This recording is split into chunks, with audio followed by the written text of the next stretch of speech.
Fahalimiona amintsika rehetra indray ry havana eto amin'ny fotoanany many isanandro ho amintsika rehetra mandrakariva ny hain'ny fahasoavan'ny tompo.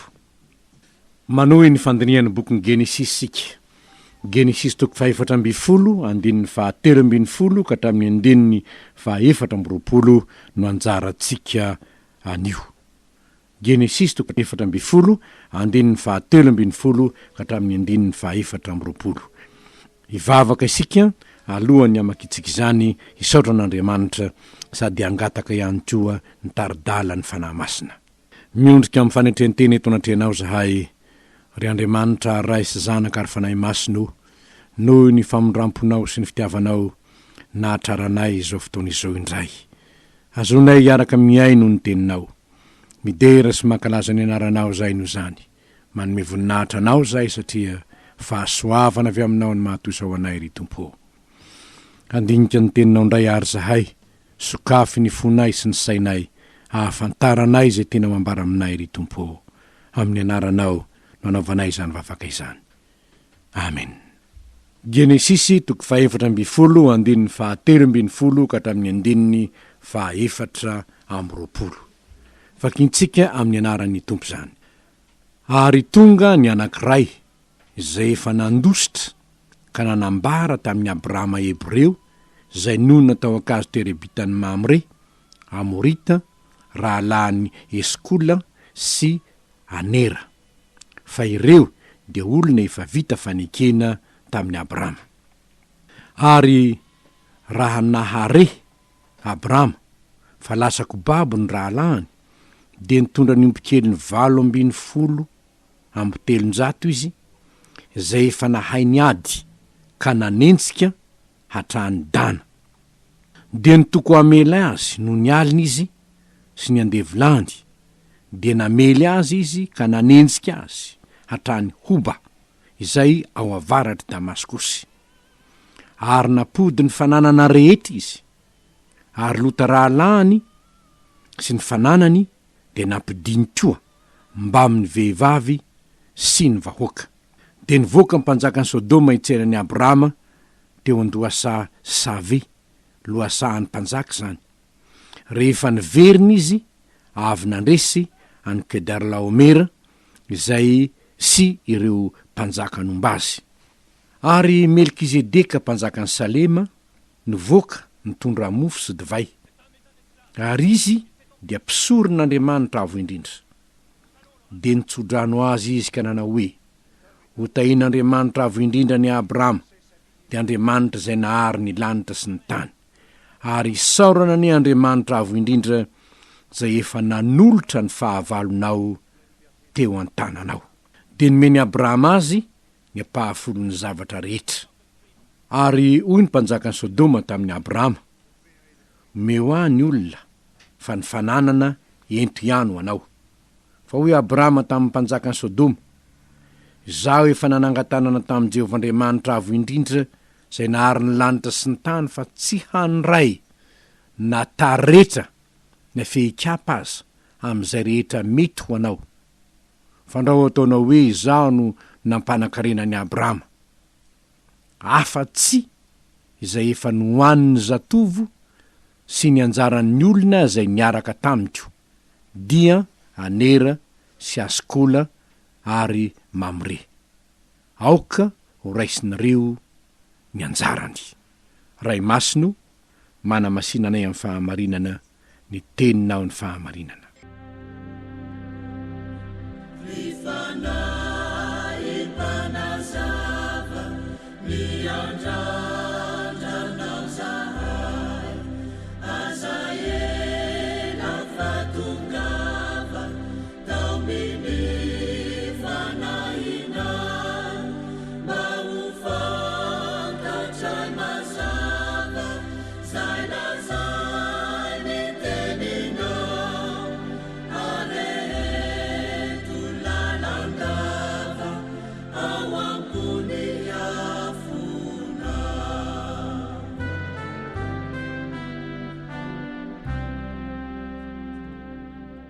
Inavindray ary ny fahamarinana ho tsoahatsika avy amin'ny tenin'Andriamanitra zay nivakitsika teto androany. fahamarinana mampahery ny fanahintsika de ny hoe nampandresy any Abrahama Jehovah, nampandresy any Abrahama mpanompony Jehovah. Fa inona moa ny zavatra nisy? Ny zavatra nitranga de zao: Kedorlaomera niaraka tamin'ny mpanjaka maro, 4 izy ireo farafahakeliny, de nanafika any Sodoma sy Gomora, ary Adma, Bela, Zeboima, de resy reo. Ary ny zavatra nitranga de zao: lasako babo Lota zanadralany Abrahama zay nonina tao Sodoma. Hitatsika amin'ny 13 hoe nisy olona anankiray hafa nandositra de nilaza tamin'ny Abrahama. Abrahama moa de nipetraka tany Mamre, tany kasitoeribitany Mamre, ny 13 nahitantsika azy. Ary nanana namany izy tao Askola sy Anera, ireo koa dia Amorita, niaraka niaina taminy ary efa nifanao fanekena taminy. Rehefa nandre Abrahama fa hoe lasako babo Lota zanadralany, de inona no nataony? Niantso azy roa lahy reo, zay azo heverina fa mpanjaka teo manodidina azy koa izy, ary araky ny hitatsika dia 7,300 izany no mba miaramila teo ampelantanany. Raha ampitahaina amin'ny miaramila netiny Kedorlaomera nanafika izany, de tena tsinitsinina tokoa, vitsy de vitsy. Raha izany ny fandehany de tokony ho resy any Abrahama, tokony ho resy izy. Zavatra hita nefa teto dia nandresy Abrahama, ary nanentsika azy izy, nanentsika reo miaramila nambabo azy reo tonga hatrany Dana, hatrany avaratra Damaskosy, lavitra anie zany.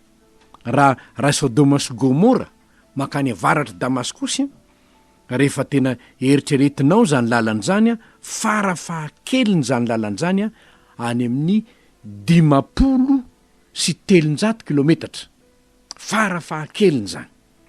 Am'izany toerany zany ve toko tsy mora anie zany ady zany. Ny tantara manko hoe totriny hoe moramora, fa rehefa mahalala ny toetany any Palestina ianao ka mieritreritra an'izany, tsy mora anie zany, tsy mora zany. Kanefa te hamonjy ny zanadralany Abrahama. Efa hitatsika moa ny fitiavana tao anatin'ny Abrahama ny amin'ny tsy netezany niady tamin'ny zanadralany io, fa dio zay tianao na naizanaiza fa isaraksika fa manjary mampiady atsika reto mpiandrombitsika reto, satria fa be loatra ny fananantsika. Hitatsika tamin'ny lasa zany tantara zany. Ny zavatra hita eto di zao: nandresy Abrahama, nandresy izy, nitondra famonjena ho an'ny Lota zanadralany izy. Ary ny 20 lay mpisoron'Andriamanitra no nilaza tamin'ny Abrahama hoe isaorana ny Andriamanitra avo indrindra izay efa nanolotra ny fahavalonao teo an-tananao. Andriamanitra avo indrindra no nanolotra ny fahavalonao teo an-tananao. Ny Salamo 130 ry havana, Salamo 130 de izao ny voasoratra ao, 9 ka hatramin'ny 15. Tsy misy mpanjaka voavonjy ny amaroan'ny miaramilany, ny olo-mahery tsy voavonjy ny haben'ny heriny, ny soavaly tsy azo itokina ho famonjena ary tsy mahavonjy ny haben'ny heriny. Fa indro ny mason'ny Jehovah mitsinjo zay matahotra azy, zay manantena ny famondram-pony. Tanteraka arabaky teny teo amin'ny Abrahama izany tenin'Andriamanitra izany. Ny herin'ny Kedorlaomera sy ny herin'ireo miaramila ny mpanjakany no netiny nanafika any Sodoma sy Gomora sy ireo fanjakana niaraka taminy. Fa Andriamanitra kosa no niaraka tamindreo ompikely sy mpanompony Abrahama 7,300 monja. Ry havana, hafa ny rehefa Jehovah ny miaraka amin'ny teny. hafa rehefa Jehovah no miaraka aminao.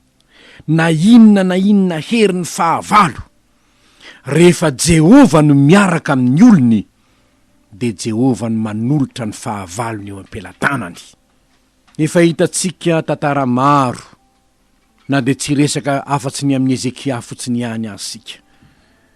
Nyrere fatratra rapsake, teny miopampana ny nataony, hanakivina ny ponina. Fa Ezekia kosa nitondra ny taratasy fanalambaraka teo anatrehan'Andriamanitra, ary de inona nataony Jehovah? Jehovah no niady ho an'ny miaramila ny Ezekia, tahak'izay nataony tamin'izao mpanompony Abrahama izao. Inona ary ny lesona roisintsika ny amin'izany? Izao ny toky efa nomen'Andriamanitra taty aoriana. Raha miaino tsara ny feon'ny Jehovah Andriamanitra ao ianao, de ho fahavalon'ny fahavalonao aho, ary ho rafin'ny rafinao. Izany ny tenin'Andriamanitra. I Abrahama ve natoky zany izy, nino izany izy? Lasaky babony zanadrahalany. Tsy rariny zao ho izy, tsy rariny zao, tsy maintsy mamonjy ny zanadrahalahiko aho, Jehovah no miaraka amiko. De nandeha izy, ary de zao hitatsika izao ny fandresena. Ry havana, manoloana ny herin'ny fahavalo marobe, tsy manan-kery ianao. Iza no herinao? Jehovah no herinao. Izy no itokinao, izy no antenainao. Ary Andriamanitra nie rehefa miditra antsetra izy, tsy takatry ny sainany, tsy heverin'ny olombelona nie ny fanafahany. Ary zany no tokony itokitsika n'Andriamanitra, sy iandrasantsika mandrakariva n'Andriamanitra. Miandrasany Jehovah ianao, matoky ao ka herin'ny fonao, manoloana ny fiainanao manokana, eo amin'ny zavatra zay mitsangy eo amin'ny fiainanao manokana. Mety misy zavatra tena manahirana anao, tsy hitanao zay atao, angamba hery kely no anananao. Raha neny Kedorlaomer anginy, ny miaramila nanany ka miaramila ny entin'ny mpanjaka efatra dimba amin'ny anazy. Neny Abrahama ve 877 monja mba miaramila keliny. Nefa zao no izy, zay ananako no etiko miady, saingy zao Jehovah no miara-miady amiko, Jehovah no ampandresy ahy, de azo ny daholo, tafaverina somatsara daholo, ilota zanadrahalany, ny vehivavy, ny ankizy, ny vahoaka, nandresy izy, satria Jehovah no nampandresy azy. Manoloana ny fiainanao manokana, manoloana ny andraikitrao eo amin'ny fiarahamonina, eo amin'ny fitondrana koa aza ny herin'ny tenanao no itokiana. Tsia, tsarovo ny zavatra nataon'i Jesosy Tompo teo anoloan'ny zava-manahirana fa izay. Olona 5,000 no ovokisana, olona 5,000 no ovokisana. Firy ny mba mofo mba zavatra tany mpianatra, mofo 5 sy azan-drano 2. Zay neny mba tany aminy. Nefa hoy ny Tompo hoe ireo ento ty reo, fa zay anananao no ento ty, fa zaho no ampitombo azy, zaho no anao azy. Rehefa nomena ny Tompo ireo, voky ny olona tsy omby 5,000. Ry havana, zay talenta kely anananao, zay zavatra eo am-pelatananao, ento miaraka amin'ny Tompo izany, hoentinao manatanteraka ny famonjena ny havanao. Fa izany no nataon'Andriamanitra tamin'ny Abrahama. Isaorany Jehovah zay nanolotra ny fahavalonao teo tananao, hoy Melkizedeka mpisorona.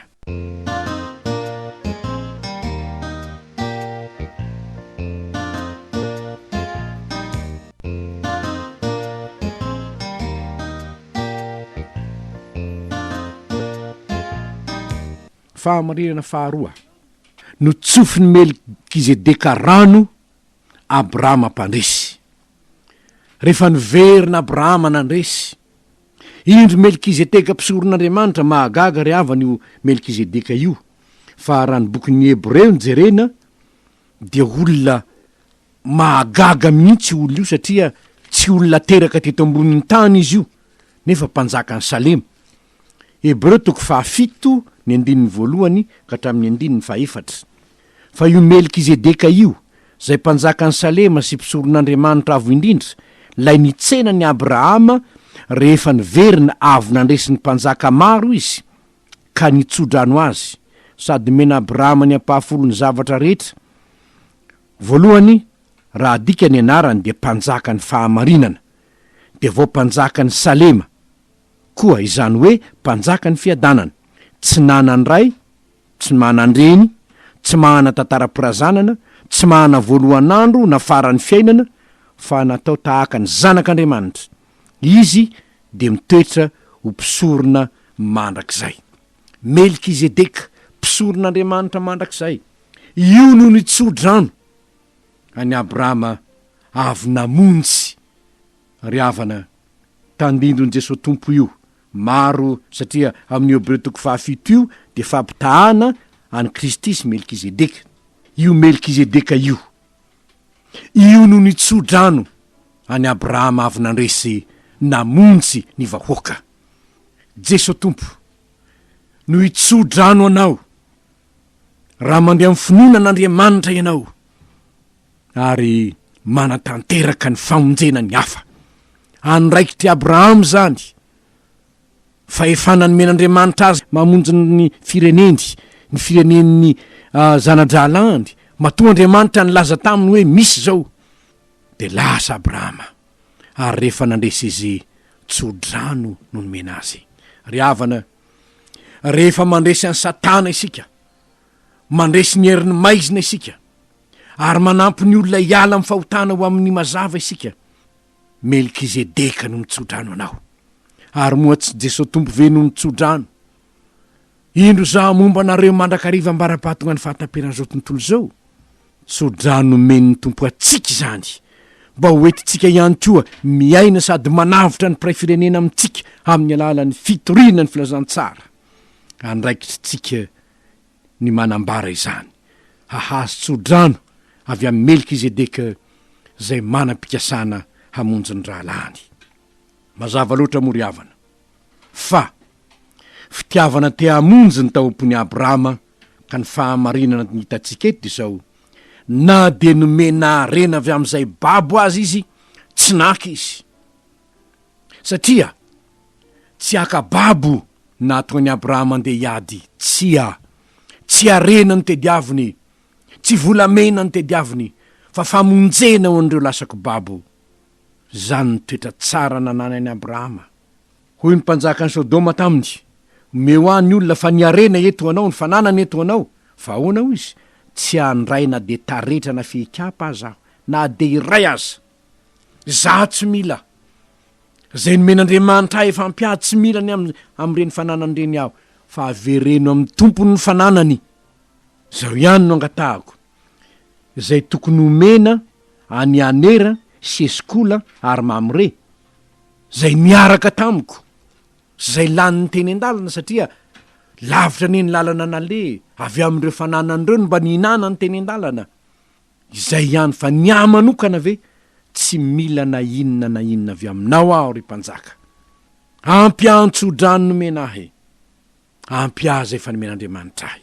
Tsy fitiavakarena no anaovako zao famonjeny zao. Ry havana, ny olona am'izao fotoana zao de betsaka ny manao zavatra noho ny fitiavakarena, noho ny fitiavam-boninahitra. Izany no antony anaovany zao zao, fa neny Abrahama kosa fitiavana hamonjy, reo mijaly, reo lasako babo, reo ampahorina. Tsy zany vanina atongavan'ny tompo, fa na hain Jehovah tompo no ato aminy, satria nanositra hitory-teny somahafaly amin'ny malahelo izy.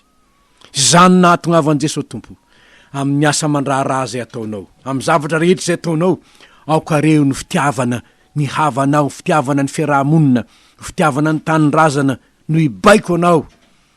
Fa raha manohitra izany ianao de kedor laomera, fa tsy Abrahama mpamonjy. Eo amin'ny zava-misy ary, de izay ahazoanao manavitra ny hafa, zay ahazoanao manampy ny hafa, mba ahazoanao nitsodrany Melkizedeka, izany no ko tarigetra anao. Ary amin'ny maha kristianina antsika indrindraindrindra ry havana, de oka ho izany ny tarigetra antsika, fa ny tarigetra ny hafa, tarigetra ny kedor laomera, hambabo, handrava, hampanakarena fa ny programany Abrahama hamonjy hanafaka.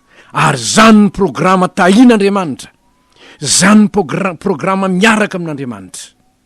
Eto ry havana dia mba te hitarika kely ny saitsika aho ny amin'ny hoe dia nomeny Abrahama any Melkizedeka ny ampahafolon'ny zavatra rehetra.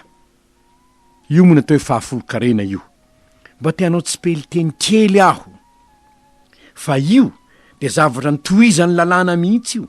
Ka i Melkizedeka dia mpisoron'Andriamanitra, ary ny Levitikos 7:20 dia manambara fa ny ampahafolo-karenan'ny Israely no nomena ho an'ny mpisorona dia ireo rehetra niasa tao amin'ny tempoly, namono ny zanako ny rehetrarehetra nentina natao mba ho fampihavanana amin'Andriamanitra. Ary amin'ny testamenta vaovao, iza no azontsika homena reny ampahafolo-karena ireny, izay rehetra miezaka amin'ny asa fitoriana amin'ny filazantsara ampihavanana ny olona amin'Andriamanitra sy ny olona samy olona.